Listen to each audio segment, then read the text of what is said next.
me, the idea of revenge is a very base emotion, and it's a very negative emotion. And so in a lot of Hollywood films, you see revenge as being glorified and something noble even in films. And we wanted to explore the real gritty reality of seeking vengeance and what that feels like.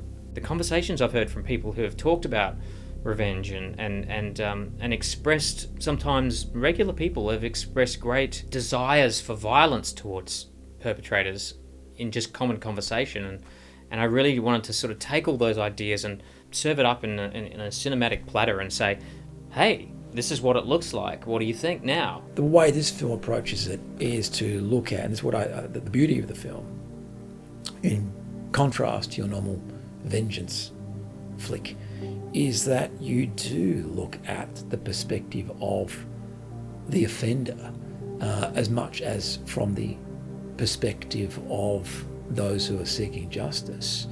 And one is left wondering, well, who's the bad guy here now? A revenge thriller, we've seen those a billion times, but I think for me, and that's again what attracted me to this role, is that we're seeing things from a different angle. You know, what would it really look like if you did what you say you are going to do?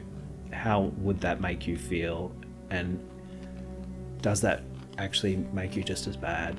It's very easy to understand how that you might feel like that's what you want to do. Fighting violence with violence might seem like something you want to do, but actually in reality, what does that look like?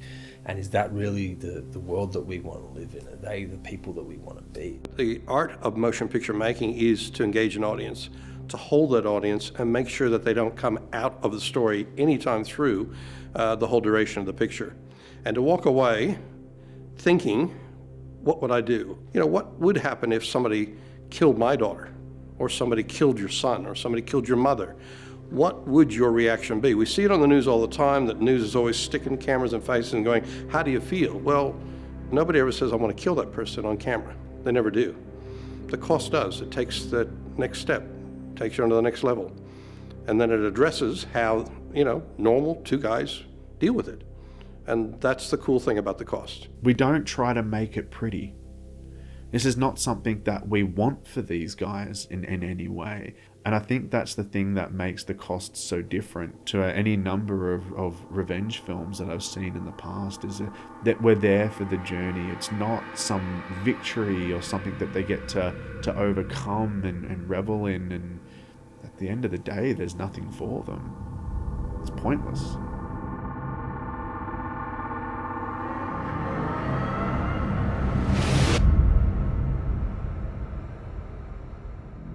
I guess the genesis of the cost came from a news article that I read when I was in England about 2017. I read an article about a man whose daughter had been murdered, and the murderer was getting released from prison. Made me think, now there's an interesting idea, there's an interesting movie.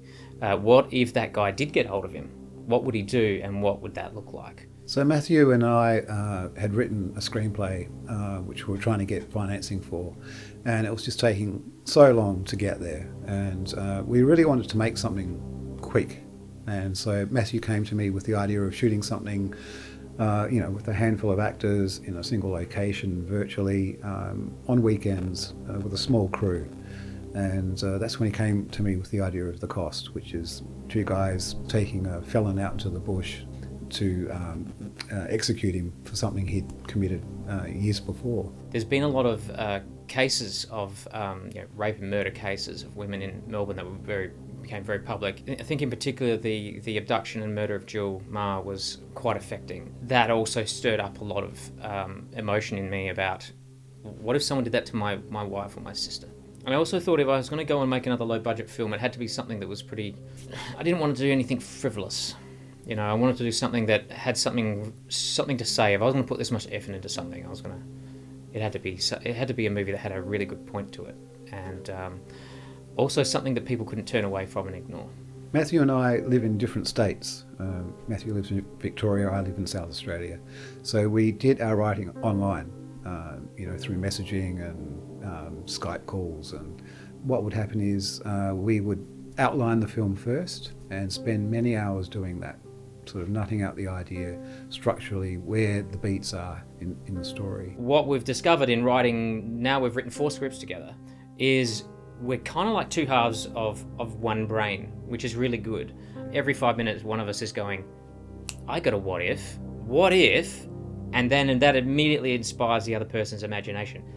Even better, this. And then very quickly, the story takes shape. And they're actually some of the most fun, creative moments that we have. Is the writing itself, when you actually have to sit down and type the dialogue, that's discipline.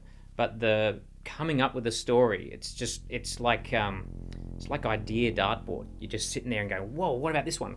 Yeah, that's great. The primary thing to get right was the midpoint of the film. Like, what is the turning point of this film? Once we established that, then we realised what the ending was and what we wanted to say at the end of the film. So once we had that, then we worked our way back. I had an amazing script presented to me by Matthew Holmes and Greg Moss that was originally titled Retribution Hill, and I was, I guess, intrigued by the storyline because the cost is about multiple things that actually add up as a cost. So for me, it was a story that was important to tell. It was important for people to understand how they would act in a situation very similar to the characters in The Cost. There have been many films focusing on the topic of violence towards women, but we really wanted to explore the idea of how it affects the men in these women's lives. It affects the partners, it affects the brothers, it affects the fathers. And I think this is part of the reason why The Cost really appeals to women, because they finally get to see what the effect of these horrendous crimes are on the men in the lives of these women. When it comes to justice and revenge and does it work, from personal experience I can't say, having never exacted revenge on anybody, but I know that there's been things happen in my life where I've really felt a sense of injustice and I've really wanted revenge. I think most humans have felt that to some degree. So it was fun to explore a different look at revenge, one that looks at it through more empathetic eyes for both parties. And so for an audience, it's complexing because you're stuck with, what would I do? How would I deal with it? And that's where the story unravels. That's where the story starts to become human, because it's easy to say we could execute, we could kill, we could do harm, we could do lots of things. But when you're actually faced with the reality of it all, it's quite different. Because the circumstances of killing a human being is not as simple as you think, no matter how much hatred you have inside you. I thought there's two driving emotions here with these two characters. David is emotion and Aaron is reason. Those two things are going to be in constant conflict with each other. So I thought if one character was pretty much acted from one space and the other character worked from the other, they would constantly come into conflict. Whilst we wanted to make it a visceral experience as far as the violence goes, we didn't want it to be just a full-on gore fest. So we felt, the balance needed to be right in that respect. And, I think we actually hit the right balance. What I wanted to really do was shake up the audience's opinions of who's a good guy, who's a bad guy. Strangely enough, in this story, the murdering rapist character is in one sense the victim, and our heroes are the perpetrators. It's sort of almost a role reversal of the normal revenge film. I met Matthew nearly 15 years ago. He saw me in a play, a theatre show that I was in Adelaide, where we're both from. And he came up to me afterwards in the foyer and he said, introduced himself and said that he really liked my performance and he'd love to work with me. So Matthew and I worked together on The Legend of Ben Hall. Yeah, and we've always been wanting to do something with, I guess, myself in more of a lead role. I wrote the role of David for Jordan, but didn't tell him it was coming. I just wrote it and fingers crossed he was going to take it. I was really excited because it kind of was something that had plenty of meat for me to kind of dig into. And yeah, like I said, we've always really wanted to work together. I pitched it, I just took it one day to him and said, Jordan, I've got something for you. I gave him the script. I said, it's yours if you want it, but it's all volunteer. It's going to be tough. We've got to shoot it on weekends. And fortunately, he jumped on. I'd met Matt through his previous film, Legend of Ben Hall, which I'd been to see and had really enjoyed. And then we just became mates after that. And some years later, when he wrote the script for The Cost, he called me up and said, hey, I've written this script and I want you to play this role in it. He had been, like my wife Nadia, had been encouraging me to get back on the horse. All these other projects were taking too long to get off the ground, and he was like, Matt, just go out and shoot something for a tiny amount of money and I'll be there. I'll do it with you. And so I knew that when writing it, I sort of designated a character to him. I remember just being thoroughly engrossed in it. I said to him, oh, mate, I'll come back to you in a couple of days. It'll take me a couple of days to read it. I remember sitting down at a place at a coffee shop in Carlton, and I went through the entire script in one sitting because I just, I was that involved in it. The cast was cast very unconventionally. I did not hold any auditions except for one. Someone submitted a self-tape for one role. I believe Matthew, the director, had seen me somewhere online or seen my show reel or something, contacted me, and yeah, we have some mutual friends and things as well. So the hardest role to cast was Kevin playing Troy. We approached a couple of actors who just didn't want to be in that mind space for a certain amount of time. They just didn't want to have to go through what Troy goes through. So they said, Matt, thanks, but no thanks. Fortunately, I came across Kevin on a casting, on a website full of actors. I saw his face, and actually it was just Kevin's face that I just went, hey, that's my mental perception of Troy. And he gave us a audition that was so strong that within just seeing 10 or 15 seconds of it, we just thought, okay, that's the guy, perfect. I have to live with what I did every single day of my life. And you will too if you do this, okay? And after reading the script, well, I knew it was a very heavy, challenging role, but something that I thought, these challenging roles don't always come around. So I kind of really wanted to, sink my teeth into it. I was a bit, scared about the idea of roaming around the forest half naked in the middle of winter and all that stuff. But again, I was, very much up for the challenge. To create this conundrum in the audience, we really felt it important that they begin to empathise with Troy. They begin questioning their own kind of thoughts on, Troy is obviously, a bad person for doing what he did, but is he remorseful for what he's done? Is he a changed person? Or is he just putting it on as an act in order to get out of the situation? I was very interested in the fact that this script displayed a character who wasn't just, obviously he's done some terrible things, but it approached it from a sense of empathy as well. Nicole is from Sydney, and so she is somebody that Matthew was keen to work with for quite a while. And he reached out to me and said, there's this film that I'm doing. I think you'd be great for this role. It's a small supporting role. And I said, hey, whatever you've got, I'll be there in Melbourne. And then it kind of just developed from there really quickly. Well, kind of quickly, but slowly because COVID was a thing. So I think it took me 3 flight changes to get there. And I honestly thought, I'm like, no, he's going to replace me. I'm not going to get to Melbourne. It's just never going to happen. But yeah, look, I did. And thank goodness, because it was the best shoot that I've worked on. As far as Brian goes, we had another actor from South Australia who was cast in that role. And he was all set to fly to Victoria to shoot it. But then the lockdowns happened. And so he was unable to do the role. Clayton was like a last-minute sort of call-in replacement, and also quite different to how I saw the role of that character to begin with. But again, now that he has become Brian, I can't see anyone else in that part. So he gave me a quick pitch over the phone, and I had a read and just fell in love with it straight away. I thought it was sensational. The way that Matt and Gregory Moss shaped this story and the arcs of the characters. Had a conversation with him and about how far I could go with the character and the quirkiness of real country scratch, and without taking him too far.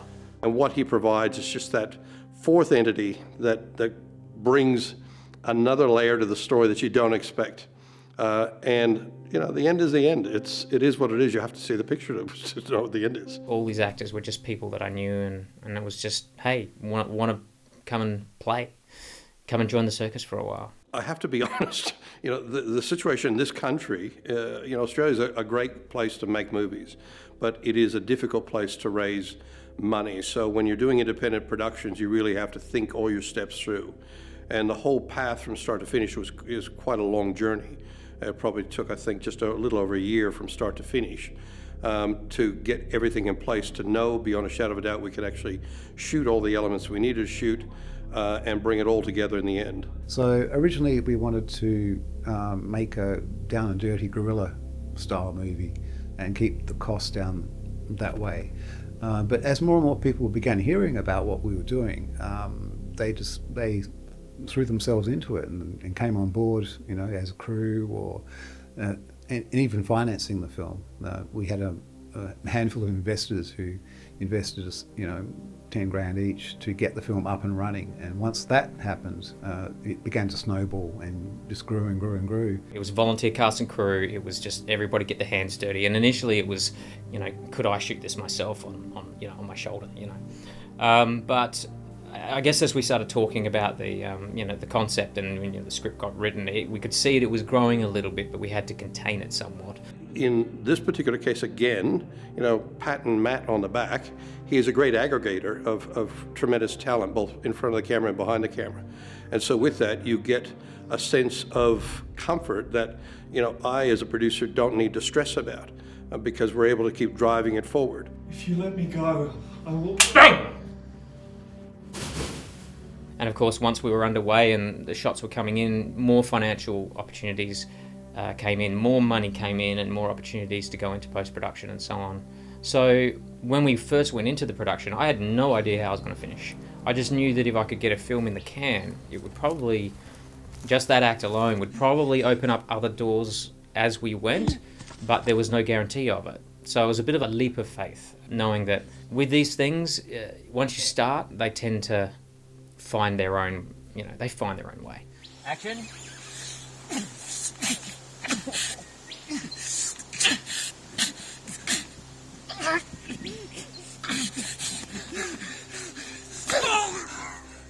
So I came on board the cost through two ways. Initially, Peter, who graded the previous feature film that I was on, was meant to shoot the cost initially, and due to COVID and everything that was happening at the time, wasn't able to come down to Victoria for the shoot. And also I'd worked with Damon before, also on that same film. And it just so happened that my name got thrown in the ring, and got chatting with Matt, and the rest is history. I guess our limitations were that we weren't going to have a big camera crew, so we weren't going to have a lot of focus pullers, and we weren't going to have... I knew we weren't going to have lighting trucks, so it's natural light, very small light setups. I guess to find a language of the film or a style of the film that would create a claustrophobic sense of being stuck with these characters was to not ever leave those characters, but not ever show anything that wasn't from their perspective. So we never had any drone shots, we never had any external, wides that sort of took us to another, sort of like the outsider looking on. Everything was, if those characters could see it, that's what the audience would see. Even though he had his own unique ideas of how he wanted this to come across and how he wanted the film to look, it was definitely a lot of collaboration. We both brought things to the table and went back and forth and tried to come up with unique and different ways to be able to tackle all these different problems that would continuously arise from time to time. And it was just a very open and enjoyable experience. We all had difference of opinions from time to time, but that would always happen when we had disagreements on set. It was like, okay, well, we'll do one your way and we'll do one my way, and then let's let the edit be the decider. And that was fantastic because it gave us that opportunity to be flexible and to try things as long as time was permitting. What Cable and I decided was if the character moved, the camera moved with them, for, with, across, but only, it was always the character motivating the move. never really the camera doing that on its own. Only a couple of times did we break that rule. And I've heard from audience members that they've actually said when watching it, they get a sense of claustrophobia. And I think that's because when the camera's still and the characters are still, it's, they're in unison, they're in sync with each other. And that was a very deliberate choice, and I think that works to keep people engaged and to create a sense of being trapped with them. Once we'd actually come up with the script, we were actually kind of worried that was there enough material to last 90 minutes? Like this one location, was it going to get too samey or not? No. As it turns out, we were absolutely fine. Like the location itself is kind of a character in its own way. Really, the story was built around the location that we had access to. Bruce and Ivana had this great property where just near where we had shot Ben Hur, and I knew they were very supportive and would let me use it, and it had a shack on it, and so I knew I could use that. So it was like, okay, I've got this asset, now let's build the story around it. The colour palette that was going to be unavoidable from being in the Australian bush was something that was always, it's not a concern for me, but it's definitely a challenge. The Australian bush is very muted brown, grey, green tones. It's a very difficult environment to be in, especially with the kind of forest that we were in. You've got low-lying bright green fernery, and then you've got brown, and then gum treetops, and it's very easy to get lost. It's very easy for it to become muddy. Action!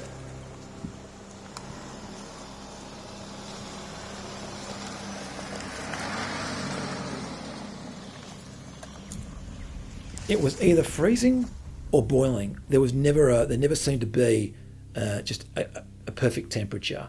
And right through, I'm wearing the one costume, and it was multi-layered, which on the freezing days still wasn't enough, and on the hot days I was boiling. So I was kind of prepared for that, I guess, going in, but didn't make it any easier, I guess, when you are running around the forest in the middle of winter with barely any clothes on, and got to be barefoot in a lot of this, and the torture scenes and stuff. Some of it was pretty hard to do. There was a lot of very long scenes. It was great to just shoot it all in one big scene rather than doing take after take of that stuff. But it certainly meant by the end of a take, I was pretty spent at times. Another one. Very. It's gonna hurt. Hoit. All right. Sorry, good. Matthew, exactly why are we doing this? I'm saving Kevin from getting all his hair torn off like we did yesterday. I'm going to take the pain. Oh, yeah. Didn't see you stepping in with the whipping. I didn't. And then while we were on set, we started really collaborating a lot. So Matthew and Damon and I particularly, the three of us, I think developed a really strong creative bond where throughout the process we were constantly grabbing each other, having discussions. Damon and I would be sitting somewhere freezing, looking at the next scene. What do you think about this? Oh, I've got questions around this, maybe this line, I want to shift this a little bit. This doesn't sit quite right with me. And then wait till Matthew's available, and then we would talk to him about, hey Matt, we're thinking this, And so that kind of really became part of our process. And I think, watching the film now, all those they're almost like little 1%ers that we were constantly just questioning and pushing each other. Is this the best it can be? Is there something else we haven't thought of? Hey everyone, we've been filming all day. We've had a crazy day of filming. Have a look at what Jordan's been doing. I want to show you we've been figuring out what we do with the script. Now this is a script. Look at that. That's a script. This is tomorrow's script.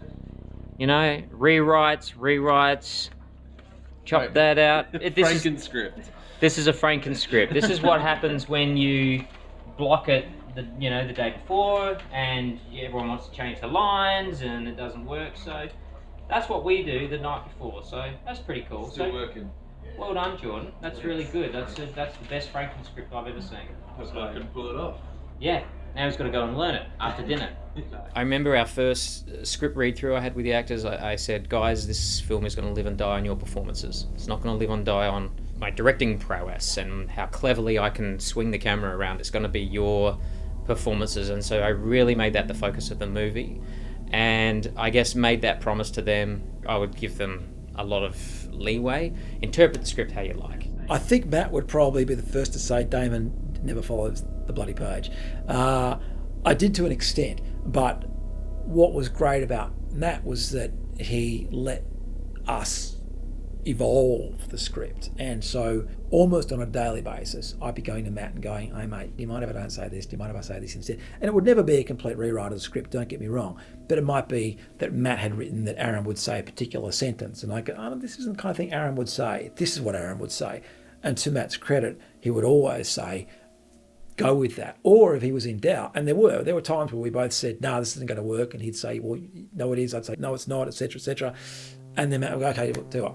We'll do it once your way, we'll do it once my way, and then we'll see how it goes in the end. Yep, fair enough. So, I had that level of control over my own character, and I think that's something that a lot of actors wouldn't get to experience. I haven't before. One of the joys that I didn't anticipate was when I started working with Damon Hunter. We'd briefly worked on the same project, but we'd never met.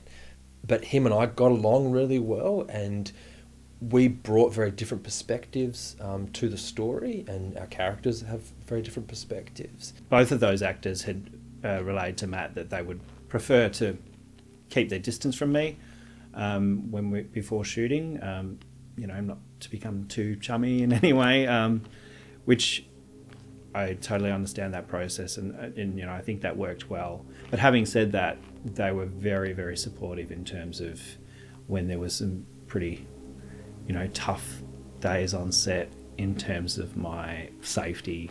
I always felt that they were checking in to make sure that I was okay. Damon and I had intentionally not got to know Kevin too well. We thought that was important. We didn't want to empathise with him too much.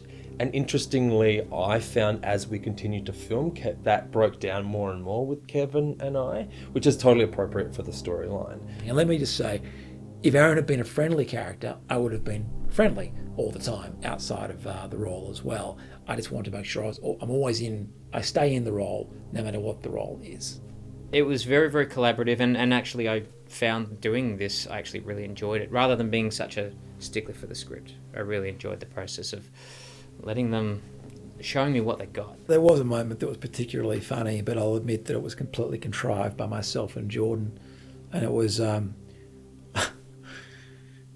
we played a practical joke on Matt. No, you're not blasting me. Okay. But this one, we have been thinking about maybe a slight change. Okay, Slight let's change. hear it. But do you know like this one? Okay, let's hear it.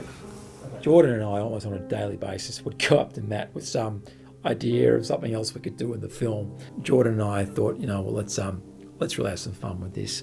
What had happened is that Damon and Jordan had, a couple of days earlier, actually come to me with a legitimate alternate ending. Something that they thought would actually be a really good idea. But I ultimately said, nah guys, I'm sticking to my ending, it ultimately is the best ending. Jordan and I put to him this completely ludicrous alternate ending to the film, and we were really trying to talk him into ending the film this way. And Matt, to his credit, he's still standing there going, oh yeah, okay, right, yep, go on, okay. And clearly he's thinking, this is the stupidest thing I've ever heard. Can we please get on with the film that I wrote? It was absurd, but I thought, this is worse than the last one. But I didn't want to make them feel bad for having such a terrible idea. I thought I was serious because I thought they were serious. No, it's an interesting. Do you remember that show, Candid Camera? Yeah. Shit. You fucking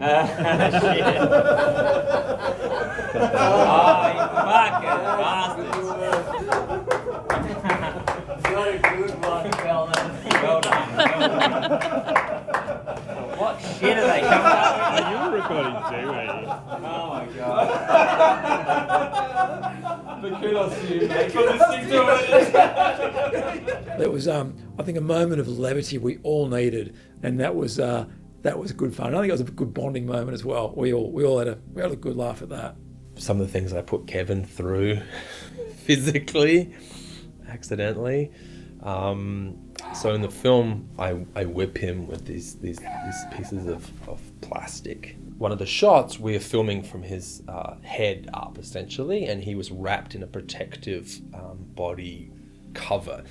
We tested it beforehand. There's no way he could feel it.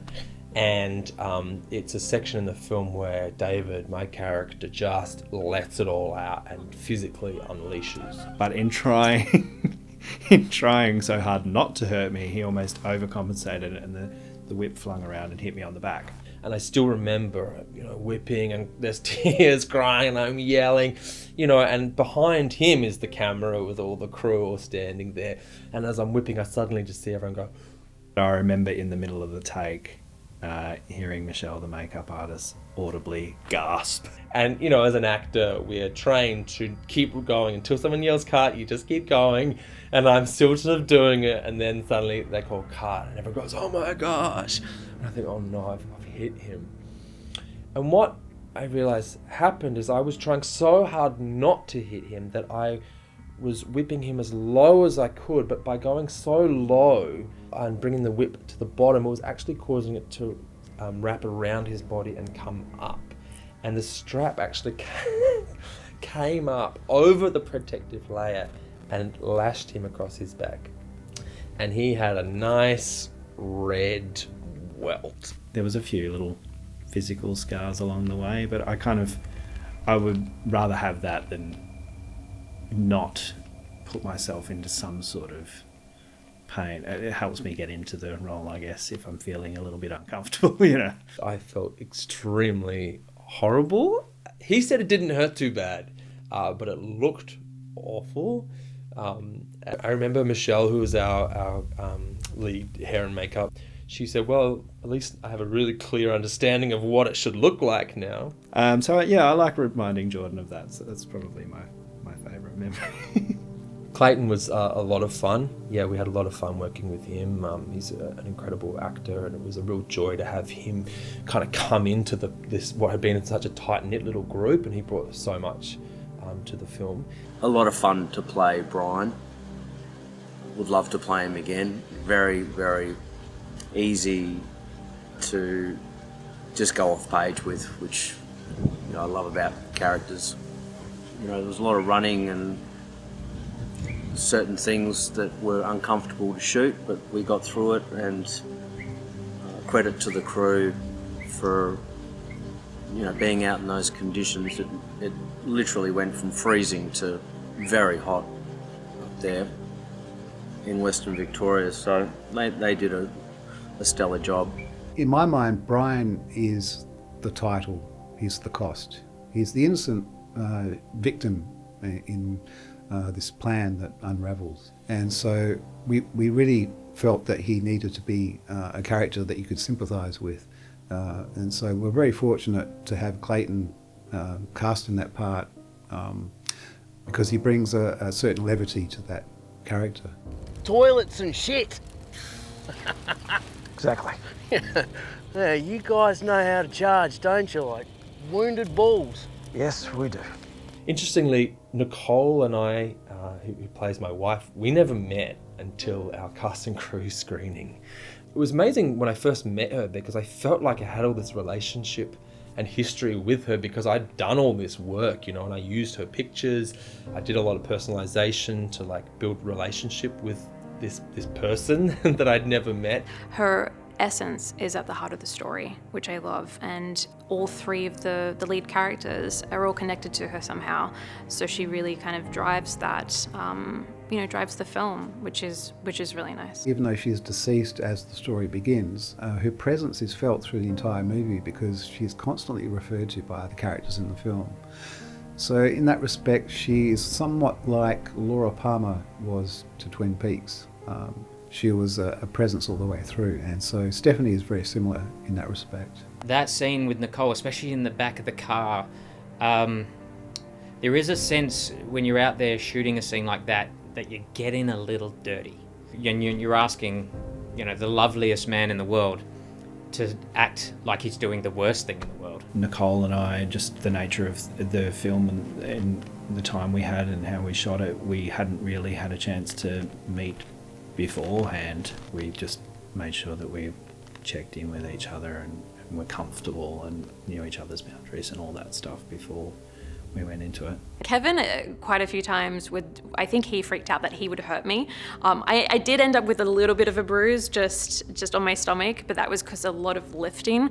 But he was always checking in with me. I'm like, no, just be rough, because if I could feel that pressure, it would make me want to, move around and trying to get out of, that being restrained. So yeah, no, but he was so kind. He was one of the best actors to work with. I couldn't have imagined working with anyone else.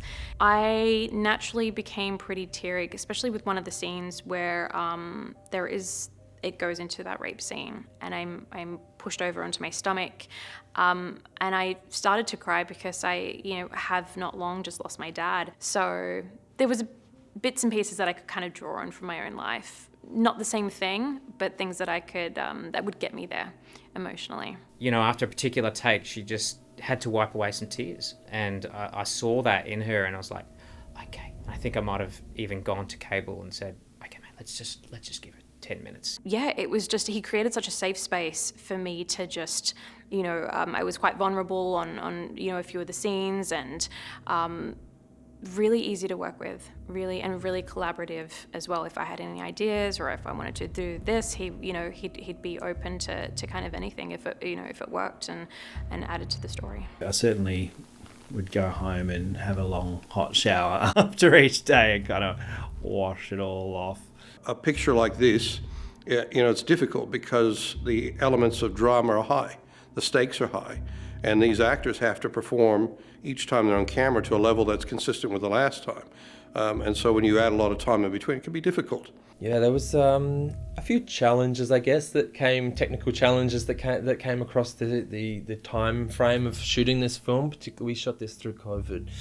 And so there were a number of times we got shut down and had to postpone and had to wait until we knew we could get a good block of filming. Also, we were finding our feet as a crew together. We hadn't had a lot of pre-time or anything like that. So we actually rewrote some scenes and went back and reshot quite a few scenes in the first act.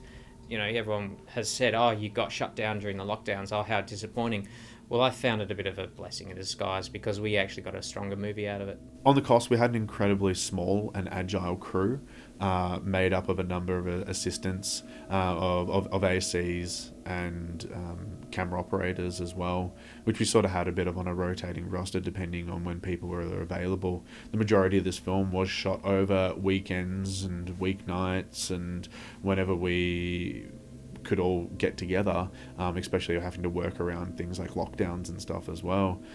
So it did make scheduling a bit of a tricky thing, but having a small team of really hungry, dedicated individuals was a fantastic resource to be able to help solve any of these problems that would continuously pop up during production. I personally didn't mind that. It felt kind of familiar. My first feature was done that way. I shot that over 4 years, so doing it over 1 year didn't feel like much of a stretch. So I didn't mind because it did actually give me a lot of time to reflect on what I was doing and really think about every shooting day. By the time it got to the end, I was exhausted. I think we all were. We all wanted it to end, but it had been, it was an incredible crew that we all worked together. It really was a family. I don't use that term, in the cliche sense. We really we were tight. We were all supported each other. There was never any bickering or infighting, or it was just, everyone was on the same team and the same side. And that's probably the only reason why we are able to get through a year of on-off, start-stop shooting in all kinds of weather without going crazy or killing each other. It was interesting. I was speaking with Damon about this just the other day, that by the end of the film, which we shot pretty much at the end, I think we were probably ready to be done, but it kind of works with the sequence of the film that we were pretty depleted. We're done. I love you, Matthew. It's been great working with you, but I think we're done, and that kind of serves where the film is at. These guys are done. There's nothing left. Whenever we were shooting these really difficult scenes in the forest, and his characters were getting away, and the boys can't go through with it, we would always say, if they just shot him in the house. They should have shot him in the house, and it became the catchphrase of the movie. Whenever we were feeling the pain, they just should have shot him in the house. It was never fun to shoot this film. It's a dark film. There's nothing fun about it. There's nothing nice about this film. It's not a happy ending. No one comes out of this with a win. Everyone loses. So it wasn't a fun film to shoot emotionally or physically, but it was still a great shoot because you got to play a character who's so real and who so many people can relate to. This is someone who could be your next door neighbour, and unfortunately, and I can't emphasize that word enough, and horrifically, this is a situation that real people have been in, and this has happened to, and respect had to be shown to those people, and that was something I hope we did credit to. I don't want people to go away depressed. I don't think there's much purpose in depressing an audience, and I hope I've given them a movie which is a bit of a prism that they can sort of look from all sides. Okay, that's Aaron's side, that's David's side, this is Troy's side. And they can look at it and, I don't know, maybe walk away with a bit more of a balanced understanding of themselves and this issue. I guess I've always gravitated towards characters that are dealing with themes of injustice and redemption and things like that. I used to work with a theatre company that worked with guys that had just been released from prison, and it was about rehabilitation, them telling their stories, and so I've worked with guys that have done a lot of time in prison and done some pretty horrific things, and also done educational tours in the old lockup in Melbourne, and I get to listen to a lot of people coming through talking about people who have ideas that we should bring back capital punishment and things like that. So these are themes that are quite important to me. So yeah, I really hope that a lot of people see this film and it might change their ideas on some of those things. There's a lot of discussion going on around masculinity, this term toxic masculinity.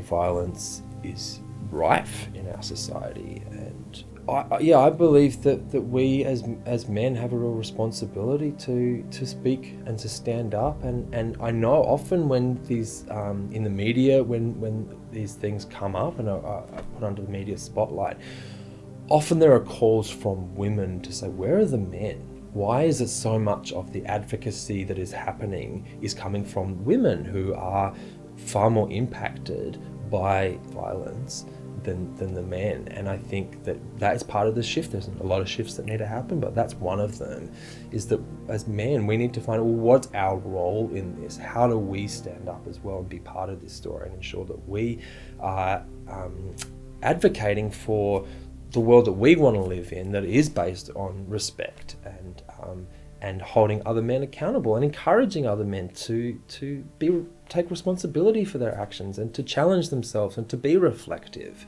In my own experience of life, when someone does something wrong to another, that action is like a pebble hitting a lake, and the ripple just keeps going out. And it doesn't actually, it might minimize over time, but it just keeps doing this. And I sort of wanted to explore that idea that when you violate somebody else, the consequences just keep going. The way it destroys lives. And I thought, well, that's what happened with Troy. He destroyed these guys' lives. But now these guys stepping outside of that ethical boundaries that we all kind of instinctively have.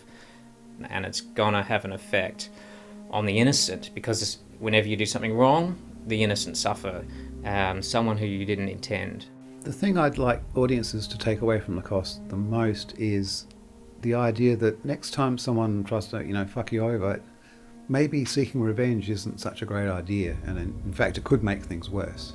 I would like to think that when the lights go up, the audience won't do anything for a little while. I'd like to think that the audience will just sit there for a moment and take in what they've just seen. I hope it leaves audiences asking questions as to what is right and wrong, what is vengeance, what is justice. Going away, having dinner and talking about what they've just seen, and not just as a film, but the themes of that film. I think that's a sign of a good movie. This film asks a lot of questions of its audience. And the most important of those questions is, if you were confronted with the same situation that these guys are, would you go through with it? could you do what they do?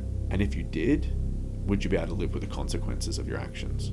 Since the screenings of The Cost, I've had various women come up to me and praising the film and thanking us for making it, thanking us for allowing them to find closure in things that may have happened to them in the past.